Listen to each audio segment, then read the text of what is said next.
Good afternoon, everyone. It's Hanifa Menon from hearthealthbrainhealth.com, encouraging healthy grieving and mindful actions. Today, I'm wearing red and white because it's still Canada Day weekend and our colors are red and white in Canada. So I'm still enjoying this. And today, I would like to talk to you about another human tendency. And this human tendency is again known as a vasana in Sanskrit, and this particular vasana is known as Deha Vasana. Deha Vasana is the obsession with the body. The obsession with the body. And I came across such a great write up about this that I thought I'd share some of it with you. And basically, this was brought down to the basic concept of living in the constant fear of aging. And how many people live this way? So, if we look at childhood, children are usually kind of excited for growing up and getting more abilities or more opportunities, more anything, right? So in terms of children enjoy growing up oftentimes. It's once people get to adulthood and usually middle age is when people are starting to feel a little bit concerned about the idea of aging. And this is when people will turn to things like facelifts or tummy tucks or botox and all sorts of different things. So this is the idea is that we're so prone to the comforts that we indiscriminately pamper the body. Comfort, meaning the comfort of the ability to control the visual signs of aging, this denies the natural process of birth to death that is happening to each person. We know this. So, this idea of if a person is constantly making sure that their body looks very, very young, it's okay. It's not. You might think that this is limited to women who do all sorts of things. It's certainly encouraged by society to make sure you look young. Yet, women go through this and men do too. So I've certainly even worked with many gentlemen who actually are very concerned about thinning hair. So that would be probably the thing that I've heard most about, but they will also be concerned about larger abdomens. They might be concerned about sagging chins, all sorts of different things that women are also concerned about. But we can see that there's a slight difference of what things men find important and what things women find important, and sexuality comes into this too. And even if I don't differentiate in terms of men and women, if we just think of a person might find that hair is really important. So a woman who has thinning hair, and I've worked with women with thinning hair too, it can be a real concern for her. And of course, we know that if someone's going through a cancer diagnosis and is working with chemotherapy or radiation, they might notice these changes too.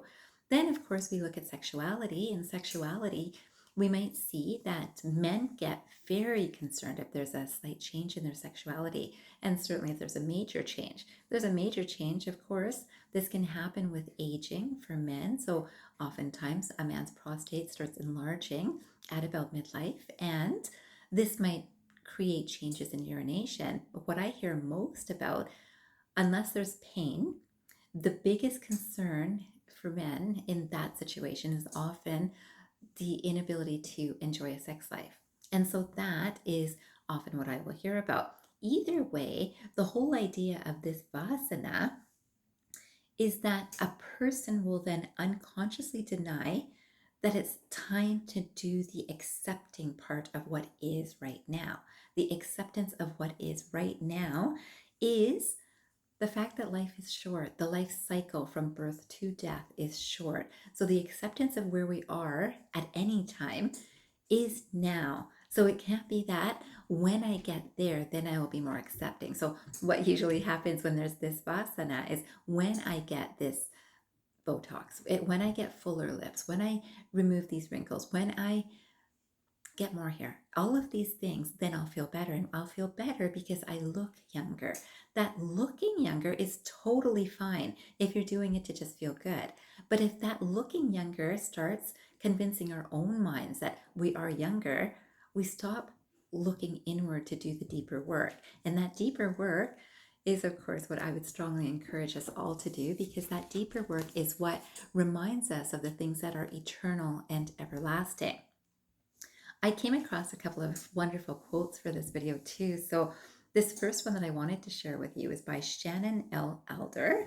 And it says, the most confused you will ever get is when you try to convince your heart and spirit of something your mind knows is a lie.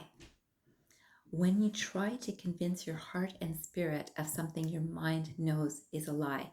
So if I convince myself, which I can, not even consciously, it's I just look in the mirror and it's like, wow, I feel, and most of us do feel much younger when we're growing up, when we're aging, and we're seeing that, wow, I still feel like I'm 25, yet yeah, I'm noticing these changes in my body, but it's okay. I'm still strong. So if I'm strong, I'm as strong as I was at 25. In fact, I work out more now. So I'm actually stronger than 25, which is really good in terms of muscular strength.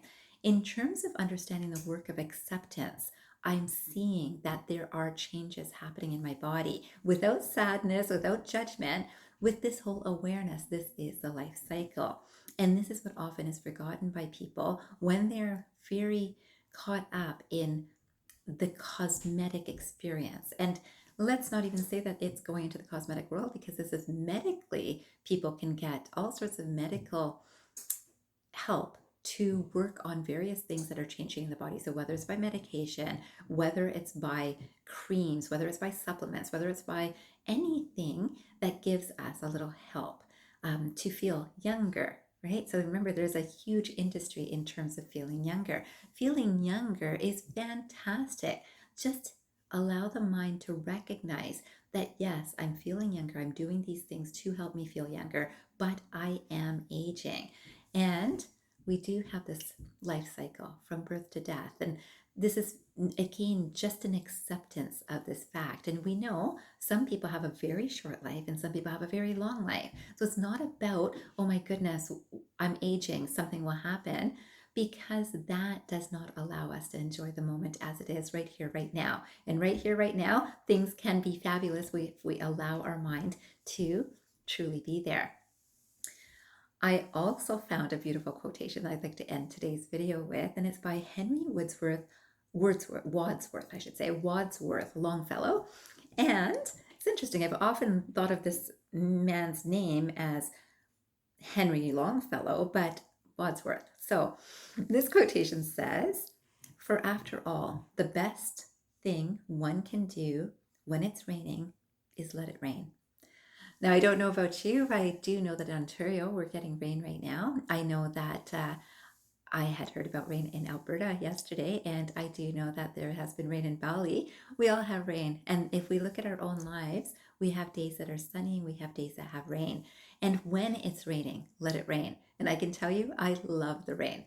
So I love the rain because I do know that, oh, I love water in the first place. So anything that has some element of water, I love it. And I also love knowing what comes from rain. I know that whether it's rainbows, what do they say? No rainbows, no rain, no rainbows, right? So no rain, no rainbows. So in this, same idea that those rainbows come because of the rain. Plants grow because of the rain. We know that there's so many forest fires happening in Canada and the US right now. Maybe you are experiencing forest fires somewhere near you. Rain helps. And so when it rains, let it rain. I wish you a fabulous day ahead, and I hope you enjoy rain or sun. And I hope you remember, transform your mind and transform your life. Have a great day, everyone.